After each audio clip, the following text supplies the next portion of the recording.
বাংলাদেশ জাতীয়তাবাদী দল বিএনপির ৪৬তম প্রতিষ্ঠাবার্ষিকী আজ। দীর্ঘ সময় দমন পীড়নের পর এক মুক্ত অবস্থায় প্রতিষ্ঠাবার্ষিকী উদযাপন করছে দলটি। একটি উদার গণতান্ত্রিক দল হিসেবে ভবিষ্যতেও বিএনপি জনমনের আশা আকাঙ্ক্ষা পূরণ করবে বলে জানান দলটির শীর্ষ নেতারা।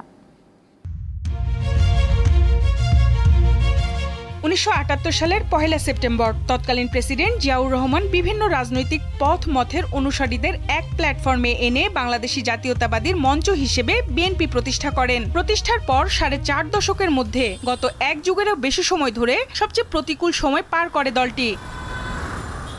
শেখ হাসিনার শাসনামলে দমন পীড়ন, মিথ্যা মামলা হামলা, গুম খুন ও জেল জুলুমের অত্যাচার সইতে হয় খোদ খালেদা জিয়া ও তারেক রহমান সহ লাখ লাখ বিএনপির নেতাকে। কিন্তু গত ৫ আগস্টের পর পাল্টেছে চিত্র। তাই এবারের প্রতিষ্ঠাবার্ষিকী ঘিরে এক অন্যরকম অনুভূতি দলটির নেতাকর্মীদের। গত ১৭ বছর ধরে বাংলাদেশ জাতীয়তাবাদী দলের সকল নেতৃবৃন্দ, হাজার হাজার লক্ষ লক্ষ নেতৃবৃন্দ মামলা হামলায় জর্জরিত ছিল। আজকে আমরা সেই জায়গা থেকে মুক্ত।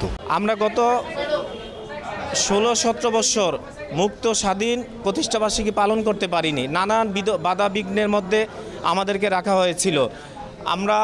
এইবার আমরা কিছুটা স্বস্তির মধ্যে আছি, মুক্তভাবে আছি। বাংলাদেশের সর্বস্তরের মানুষ, সকল শ্রেণী পেশার মানুষ ওখানে মুক্ত মনে সাহস নিয়ে ওখানে যেতে পারবে।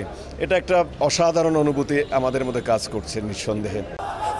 সুশাসন নিশ্চিতের মাধ্যমে বাংলাদেশ একটি উদার গণতান্ত্রিক রাষ্ট্রে পরিণত হবে এবং বিশ্ব দরবারে মাথা উঁচু করে দাঁড়াবে, এমন দিনের স্বপ্ন দেখেন বিএনপির সর্বোচ্চ নীতি নির্ধারকেরা। জানান, বিএনপি তার আদর্শে সবসময় অনড় ছিল, ভবিষ্যতেও থাকবে। স্বাধীনতার ঘোষক শহীদ রাষ্ট্রপতি জিয়াউর রহমান বীর উত্তম কেন একটি দলের প্রয়োজনীয়তা অনুভব করেছিলেন? যখন জাতি বিভাজিত ছিল, যখন দেশের মানুষ বিশৃঙ্খল ছিল, জাতিকে ঐক্যবদ্ধ করার জন্য, অর্থাৎ যে দর্শন বাংলাদেশি জাতীয়তাবাদ, এটির উপর ভিত্তি করেই বাংলাদেশ জাতীয়তাবাদী দলের সৃষ্টি। চেষ্টা করেছে দলটা ভাঙার জন্য, কিন্তু ভাঙা তো দূরের কথা, গণতন্ত্রের জন্য, অধিকারের জন্য যে ত্যাগের যে ইতিহাস সৃষ্টি করেছে, এগুলো তো খুব বড়ভাবে থাকবে আগামী দিনে। যে বিএনপির এই অবদান, এটা তো ভুলার না। দলের সুনাম যেন ক্ষুণ্ণ না হয় সেদিকে খেয়াল রেখে সবাইকে ঐক্যবদ্ধ হবার কথাও জানান তারা।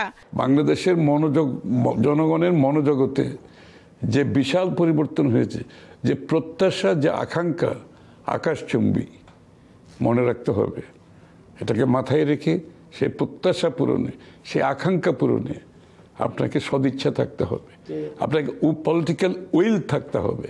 এখান থেকে সরে দাঁড়ানোর কোনো সুযোগ নাই। আওয়ামী লীগ বিভিন্ন প্রতিষ্ঠানে তাদের যেসব দোষর রেখে গেছেন তা মুক্ত করে অন্তর্বর্তী সরকার খুব দ্রুত সময়ের মধ্যে নির্বাচন দেবে বলেও আশা করেন দলটির নেতারা। সঞ্জিদা প্লাবনী, দীপ্ত সংবাদ, ঢাকা।